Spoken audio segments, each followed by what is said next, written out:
성경 잠언 8장 같이 보시겠습니다.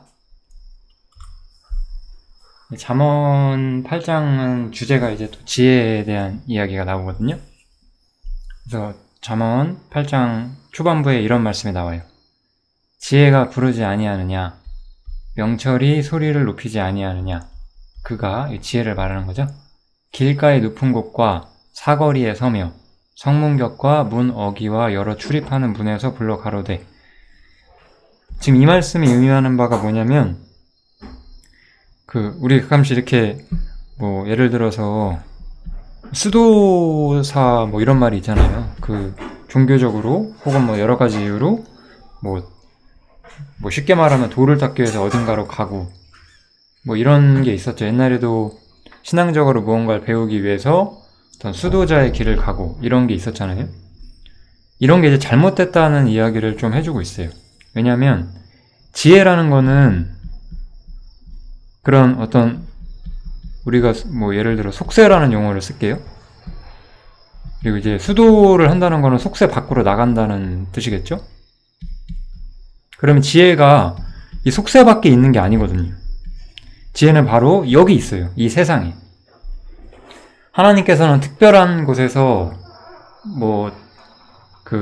이 속세를 떠나서 어떤 수도자의 길을 가야지만 지혜를 배울 수 있다.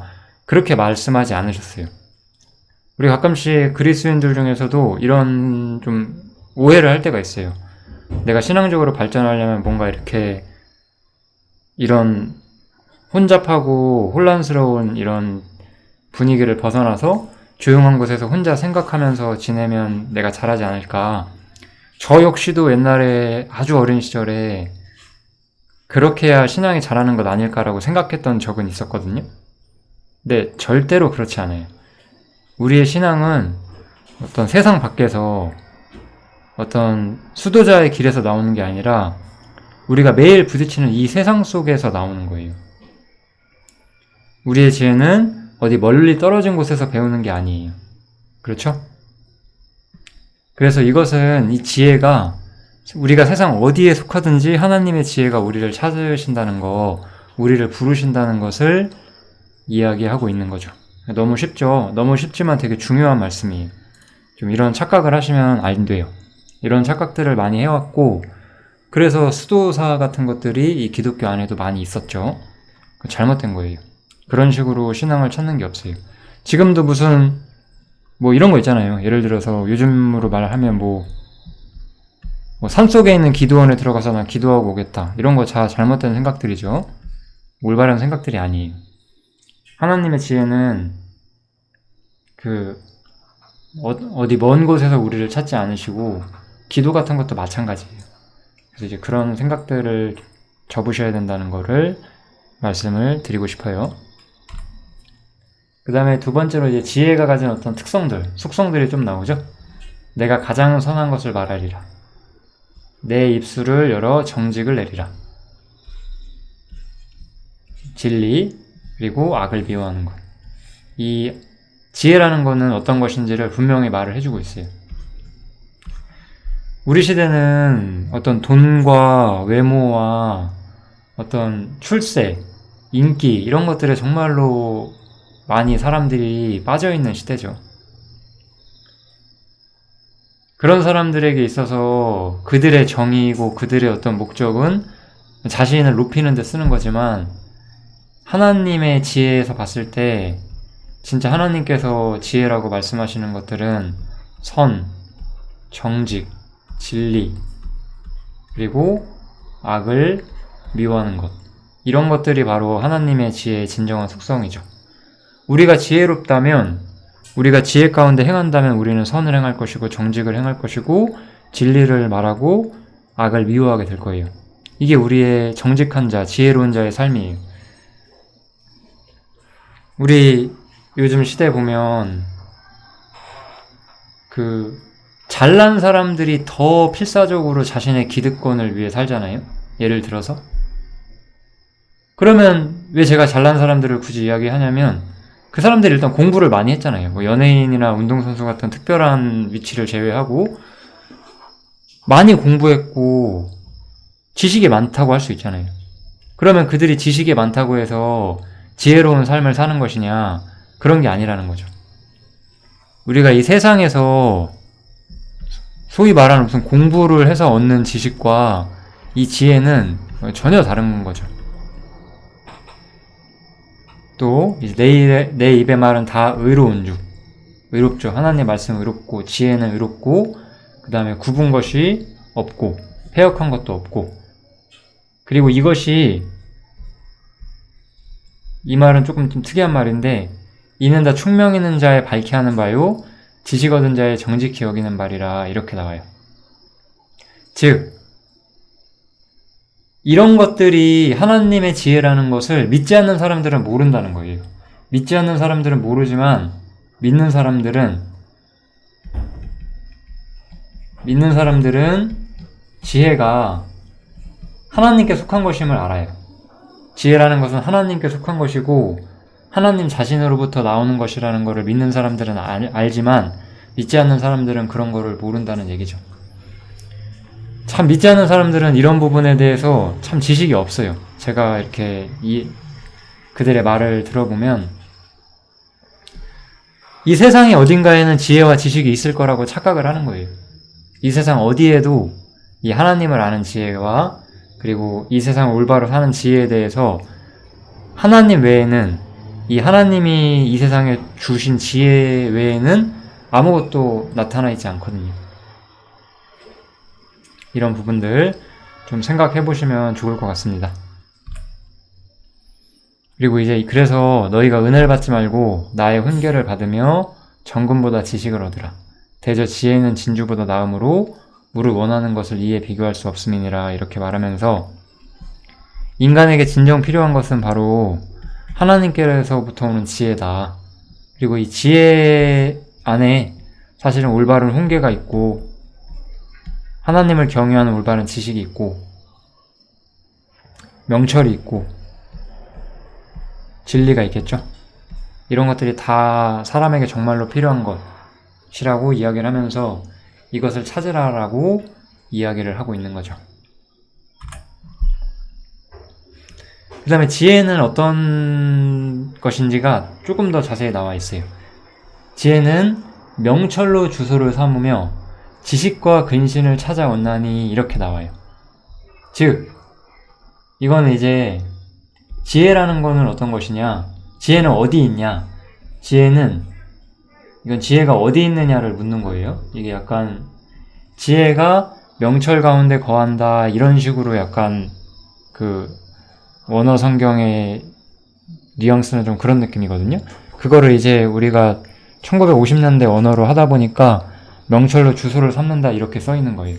지혜가 어디 있냐, 그 명철과 함께 거한다 이런 느낌으로 지식과 근신을 찾아서 얻는 자리에 있다, 이렇게 지혜의 위치를 말해요.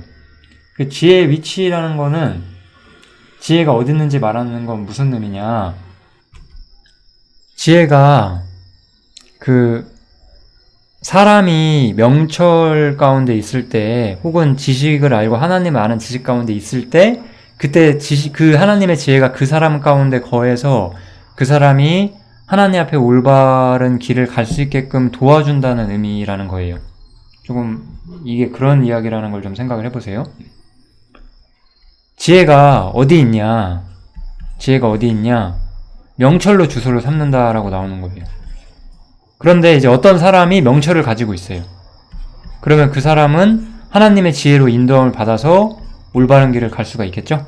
이런 부분을 이야기를 해주는 거예요. 그래서 제가 지혜가 사람에게 미치는 영향이 무엇이냐 이런 식으로 제목을 단 거고, 그 명철 가운데 행하고자 하는 사람, 선하게 행하고자 하는 사람, 그런 사람들 안에서 하나님의 지혜가 역사하고 그들에게 올바로 가야 할 길, 그들이 선과 악을 분별하는 일, 그런 것들을 도와주신다고 말씀을 하시는 거예요. 물론 이 모든 것들은 사실 보편적으로는 신자들 안에 있는 거고, 어떤 점에서 양심 가운데서 믿지 않는 사람들에게도 하나님이 알려주시는 부분이 있긴 할 거예요. 그렇지만 기본적으로 명철로 주소를 삼는다 이런 말은 믿지 않는 사람한테는 할 수 없는 거죠. 그래서 믿는 사람들에게 어떠한 영향이 있는가 이런 것들을 말하는 거고요. 또 여호와를 경외하는 것은 악을 미워하는 것이라 나는 교만과 거만과 악한 행실과 패역한 입을 미워하느니라. 지혜가 바로 이것을 우리한테 가르친다는 거예요.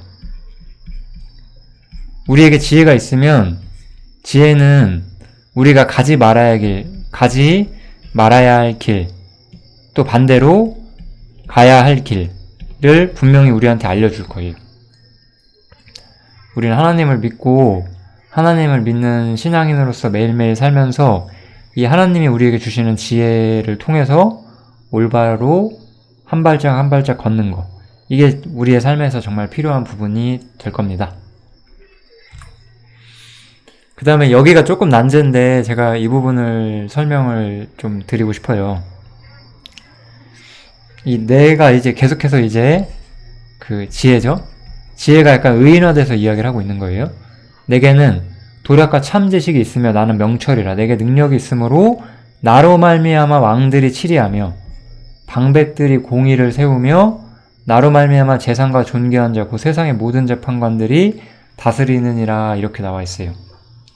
즉, 이 지혜라는 것은 이 세상의 통치자들에게 하나님이 일부 주셨다라고 말을 하는 거예요. 그러면 그 통치자들이 이걸 받아서 올바로 사용하느냐, 그런 것은 아니거든요. 그런데 우리가 통치자를 통해서 일종의 국가라는 것이 형성이 됐다고 이야기를 해볼게요. 뭐 우리나라도 그렇겠죠? 그럼 우리 그냥 좀 쉽게 이야기를 해볼게요. 살인을 하거나 간음을 하면 당연히 벌을 받죠? 그죠? 이런 식으로 한번 이야기를 접근을 해볼게요. 그리고 이웃의 재산에 피해를 주면 배상을 해야 되겠죠? 이런 것들은 사실은 어디서 온 거냐 이거예요. 이 세상의 모든 법들. 사실은 처음에 이것들을 인간에게 넣어주시는 분은 바로 하나님이셨다고 이야기를 하는 거예요. 이것이 그래서 모세오경, 이 율법책에서 모든 게 왔다 그런 뜻은 아니고 하나님이 창조 가운데서 인간에게 주신 어떤 기본적인 지혜 혹은 그 통치자들을 세우실 때 그들이 이 세상을 악으로 물들지 않기 위해서 하나님께서 어떤 최소한의 질서를 이 세상 모든 사람을 위해서 어떤 예비해 두셨다라고 봐야 되는 거죠. 그래서 하나님의 지혜를 통치자들이 일부 받아들여서 어떤 식으로 이런 건 섭리 안에 있는 거라 우리가 정확히 알 수가 없어요. 근데 제가 무슨 얘기를 하고 싶은 거냐면 어떤 국가든 살인이나 간음을 쉽게 허용하는 국가는 없을 거예요. 물론 그렇게 되는 날이 올 수도 있어요. 근데 쉽지는 않을 거라는 거죠. 왜냐하면 이런 것들을 형성시키는 데 있어서 하나님의 지혜가 저 높은 곳에서 역사하고 있다. 이것이 지금 이 통치 권세 위에 있는 지혜가 가진 이 말씀의 의미거든요. 그런데 이제 또 반대로 생각하면 예를 들어 되게 좀 민감한 주제지만 우리는 이런 주제를 다룰 때 두려움이 없어야 되거든요. 예를 들어 요즘에 이제 동성애 이런 게 조금 나오고 있죠. 이거는 하나님께서 가증하게 여기시는 거예요. 이거는 두말할 필요가 없어요. 하나님께서 가증하게 여기시는 건데 현대 우리나라 법은 점점 우리나라뿐만 아니라 거의 모든 나라가 이걸 이제 합법화되는 쪽으로 가고 있잖아요. 예를 들자면 전 지금 정치 이야기하는 게 아니에요. 예를 드는 거예요. 그러니까 이런 건 뭐죠? 이 통치 권세에 있는 자들이 인간의 어떤 정욕을 쫓아서 점점점 하나님의 통치 지혜로부터 멀어지고 있다는 뜻이죠. 그래서 사실 이 인간 통치는 이 세상의 통치는 완전하진 않아요. 사람을 위해서 하나님께서 최소한의 안전장치를 두셨고 통치자들에게 이 세상이 과거 왕들이 없었던 시대처럼 무법해지지 않기 위해서 하나님께서 최소한의 지혜를 그들에게 허용하셨고 그렇지만 그 왕들은 그 지혜를 올바로 간수하지 못했어요. 그렇기 때문에 세상의 법과 세상의 질서는 점점 더 하락하고 있죠. 점점 더 하나님과 멀어지고 있는 거죠.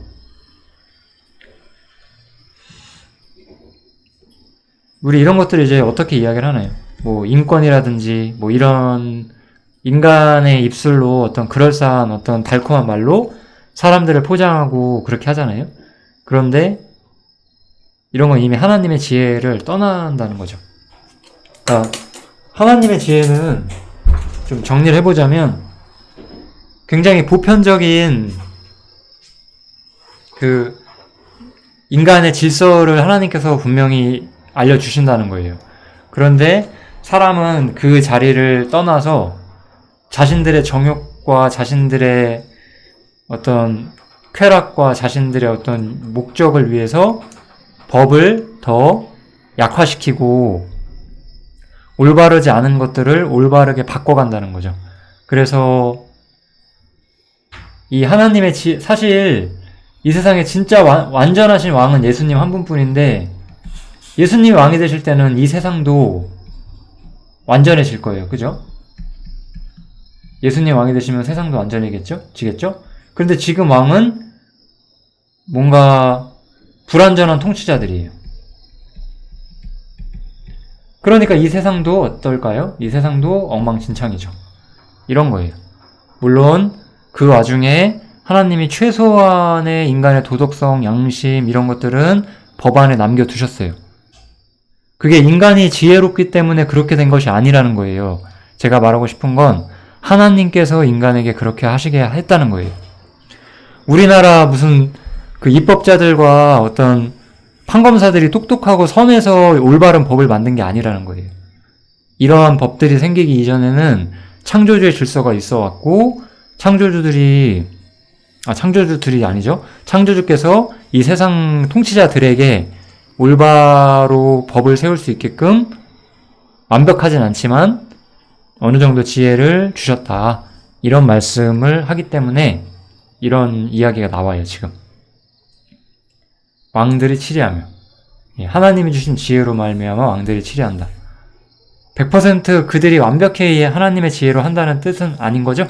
만약에 그렇다면 완벽한 나라가 나와야 되는데 그렇진 않잖아요. 정치가들은 어떤 점에서는 옳은 일도 하고 어떤 점에서는 불완전한 일도 하고 그러기 마련인 것이고 중요한 것은 그들이 점점 더 하나님과 멀어지는 쪽으로 이 세상 통치 시스템이 가고 있다. 이건 어떤 사람이 왕이 되고 왕이 바뀌고 그런 것들 때문에 정해지는 건 아니에요. 우리나라 무슨 그 정권이 이쪽에서 저쪽으로 한두 번 바뀐다고 그게 바뀌는 게 아니죠. 세상의 흐름이 그렇게 가는 거죠. 이런 이야기를 한다는 거 좀 정리해 두시면 좋겠습니다. 그 다음에 이제 이런 말씀들도 우리가 조심해야 되는 말씀들이에요. 지혜를 찾는 사람들이 지혜를 만나요. 그러면 부귀가 내게 있고 장구한 재물과 의도 그러하다. 사람들이 순종을 하면 복을 받는다는 생각을 많이 해요. 이것은 항상 이스라엘과만 관련이 있는 거예요. 왜냐면 이스라엘은 땅에서 하나님과 언약을 맺었기 때문에 그래요. 이 한국어로 된 제 강론을 들으시는 분 중에 이스라엘 사람 계세요? 없겠죠, 당연히. 우리는 이방인이고 우리는 교회에 속해 있어요. 교회는 하늘에 속해 있고 우리의 순종도 그 복이 하늘에 속한 복으로 우리한테 나와요.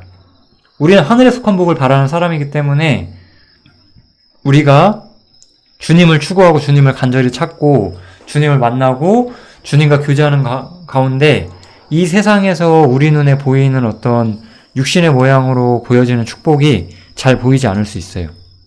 섭리 가운데 우리는 조금 더 부유할 때도 있고 조금 더 가난할 때도 있을 거예요. 바울 사도는 자신이 부할 때나 가난할 때나 항상 자족하는 비결을 배웠다고 했어요. 우리는 그렇게 되셔야 돼요. 항상 우리는 자족하는 비결을 배워야 하는 이 세상의 어떤 현실, 어떤 우리를 둘러싸고 있는 환경을 초월하는 하늘에 속한 믿음을 가지고 살아야 하는 사람들이에요. 그렇기 때문에 이런 말씀들이 구약 성경에 많이 나오는데 이런 질문들을 참 많이 받았어요. 이런 말씀들이 있는데 그런 건 어떻게 해석해야 되고 왜 우리는 이렇게 안 됩니까?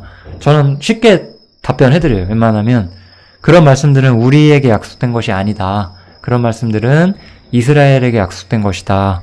제가 이 잠언 처음 시작할 때 아마 잘 기억 안 나시면 잠언 1, 2장 다시 봐보시면 아마 제가 얘기할 거예요. 이 잠언이 기본적으로 이스라엘을 대상으로 하는 이야기라고 제가 몇 번 말씀을 드리니까 한번 잘 기억 안 나시면 앞부분 살펴보셔도 좋을 것 같습니다. 그래서 이런 것들, 부와 재물을 우리가 바라면서 순종하시면 안 돼요. 왜냐면 그거는 우리가 이미 불순종하고 있다는 거예요. 우리는 하늘에 속한 복을 바라는 사람들이기 때문에 부와 재물이 우리에게 있기를 바라지 않게 되어 있어요.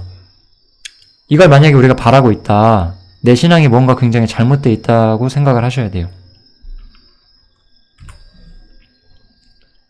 그 다음에 또 되게 심오한 말씀이 좀 나오죠. 여호와께서 그 조화의 시작, 곧 태초에 일하시기 전에 나를 가지셨으며 만세전부터 상고부터 땅이 생기기 전부터 내가 세움을 입었나니 이러면서 지혜가 창세전부터 하나님과 함께 있었고 창세의 모든 장면을 내가 주님과 함께 역사했다 이런 식으로 지혜가 말하는 장면이 나오죠. 이 얘기는 지금 우리가 이 잠언 8장에서 여러 가지 나왔던 주제들에서 좀 공통적으로 나오는 이야기예요. 아까 이 세상 지혜가 제가 뭐라고 했죠?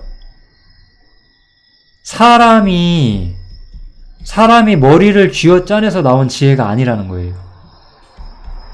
이 온전한 지혜, 하나님께서 인정하시는 악을 미워하고 하나님을 경외케 하는 그 온전한 지혜는 바로 창세 전부터 하나님께 있었던 바로 그거라는 거예요. 그 하나님께 있었던 바로 그 지혜가 이제 사람에게 하나님께서 주시고자 원하시고 이러한 지혜들을 세상에서 사람들이 접할 수 있도록 하나님께서 무대를 만드셨다는 거예요. 우리는 우리의 양심과 혹은 기도 혹은 말씀, 가장 우리에게 큰 영향을 미치는 건 물론 말씀일 거예요. 말씀을 통해서 하나님의 지혜를 얻을 수 있는 어떤 기회를 잡을 수가 있죠. 지혜는 사람으로부터 나오는 것이 아니에요. 그래서 아까 우리 통치자들도 그 하나님의 지혜를 가지고 통치에 이용했다고 했잖아요. 그들이 똑똑하고 그들이 지혜로워서 그렇게 한 것이 아니고 하나님께서 세상에 지혜를 주셨기 때문에 통치자들이 그 지혜를 활용했을 뿐이라는 거예요. 이렇게 생각해 주시면 좋을 것 같습니다. 지혜는 처음부터 하나님께 속해 있었어요. 지혜는 사람의 머릿속에서 나오는 것이 아니에요. 지혜는 하나님께 있었던 것이 지금 세상에서 큰 목소리로 사람들에게 나의 말을 들으라고 외치고 있는 아까 잠언 맨 앞장 한번 보시면 나오죠. 지혜가 명철이 소리를 높여서 그 사람들이 많이 있는 곳에서 소리 높여서 부른다는 거죠. 이게 바로 지혜의 특징이잖아요. 그래서 지혜는 처음부터 하나님께 속해 있었다 이렇게 이야기를 해주고 있는 거죠. 이제 마지막으로 지혜가 권고하는 장면이 나오는데요. 훈계를 들어서 지혜를 얻으라. 그것을 버리지 말라. 나를 얻는 자는 생명을 얻고 여호와께 은총을 얻을 것임이니라. 그러나 나를 잃는 자는 자기의 영혼을 해하는 자라. 무릇 나를 미워하는 자는 사망을 사랑하느니라. 이렇게 나왔죠. 그래서 이 지혜라는 거는 아까 제가 뭐라고 했죠? 사람에게서 온 것이 아니라 하나님께로부터 지혜가 나왔고 이 지혜가 지금 사람들을 부르고 있어요. 사람이 이 지혜를 거절하게 되면 이들은 하나님께 가는 길을 거절하게 되는 거고 이들은 이러한 결과로 사망이라는 결과에 초래되게 되는 거고 주님께서는 이렇게 하나님의 지혜를 멸시하고 하나님의 지혜와 상관없이 사는 사람들을 사망을 사랑하는 사람들이다 이렇게 말씀을 하시는 거죠. 우리는 무엇을 찾고 무엇을 위하여 살아야 될까요? 우리가 이런 부분 생각해 보면서 이 지혜를 우린 이미 얻었을 거예요. 대부분 이 말씀을 들으시는 분들은 구원을 받으셨기 때문에 지혜를 이미 얻으셨을 수도 있어요. 그러나 매일매일 살면서 우리가 계속해서 더 많은 지혜와 명철을 배워가시기를 바라겠습니다. 잠언 8장 여기서 마치도록 하겠습니다. 감사합니다.